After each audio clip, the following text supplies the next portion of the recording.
அனைவருக்கும் அன்பு மிகுந்த வணக்கம். செல்வராமாயணம் என்னும் இலக்கண பாடல்களும் இலக்கிய சுவையும் கொண்ட புதிய ராமாயண காவியத்தை புனைய வைத்த என் இறைவன் ராமனை நன்றியுடன் வணங்கி மகிழ்கிறேன். செல்வராமாயணம் பருவம் 3 அயோத்தி பருவம், காலம் 8 பரதன் காலம். நாட்டில் நீ வாழ்வதை மக்கள் விரும்ப மாட்டார், நீ வனத்துக்கு ஓட்டப்பட வேண்டியவள் என்று பரதன் கைகேயிடம் சினந்து பேசுதல். பாடல் எண் 868. நாட்டினிலே நீ வாழ்ந்தால் நன்மக்கள் விரும்பார், ஓட்டப்பட வேண்டியோள் நீ உறைவன தீ பருந்தே, ஏட்டிலும் உன் தீமையெல்லாம் என்னாலும் இருக்கும், தோட்டப்பூ நாக முன்னை துன்பத்தீ எரிக்கும். இதுவே 868வது பாடல். இந்த பாடலுக்கான விளக்கத்தை காண்போம்.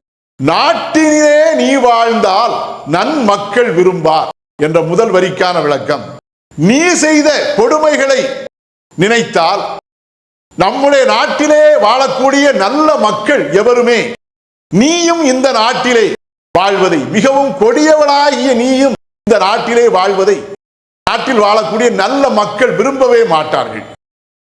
ஓட்டப்பட வேண்டியோள் நீ உறைவன தீ பருந்தே, ஏனென்றால் நீ வனத்துக்கு விரட்டப்பட வேண்டிய அளவுக்கு மிகவும் கொடுமையான தீய செயல்பாடுகளை கொண்ட, தீய குணம் கொண்டு வனத்தில் உள்ள விலங்குகள் யாவற்றையும் வேட்டையாடி திரியக்கூடிய கொடிய பருந்தினை போன்ற வேட்டையாடும் இயல்புடைய கொடியவள் நீ, ஏட்டிலும் உன் தீமையெல்லாம் என்னாலும் இருக்கும்.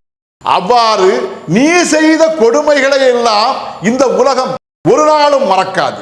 எல்லா ஏடுகளும் கூட, நல்ல நூல்களும் வரலாற்றை பதிவு செய்யும் பதிவேடுகளும் கூட உன்னை காலம் காலமாய் நினைவு கூறத்தக்க வகையிலே நீ செய்த கொடுமைகள் யாவற்றையும் தவறாமல் பதிவு செய்யும்.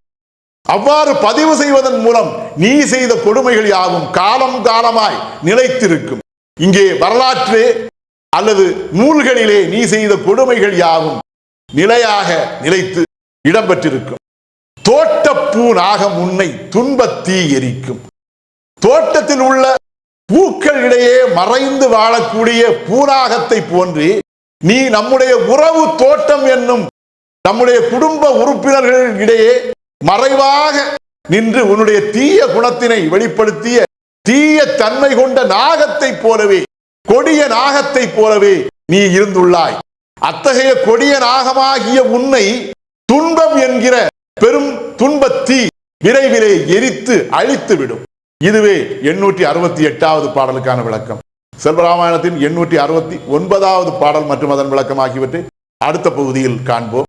இறையருளால் அடியேன் இயற்றிய நல்லதோர் இலக்கியத்தையே செல்வராமாயண காவியமாக உங்கள் முன் தொடர்ந்து வழங்கி வருகிறேன்.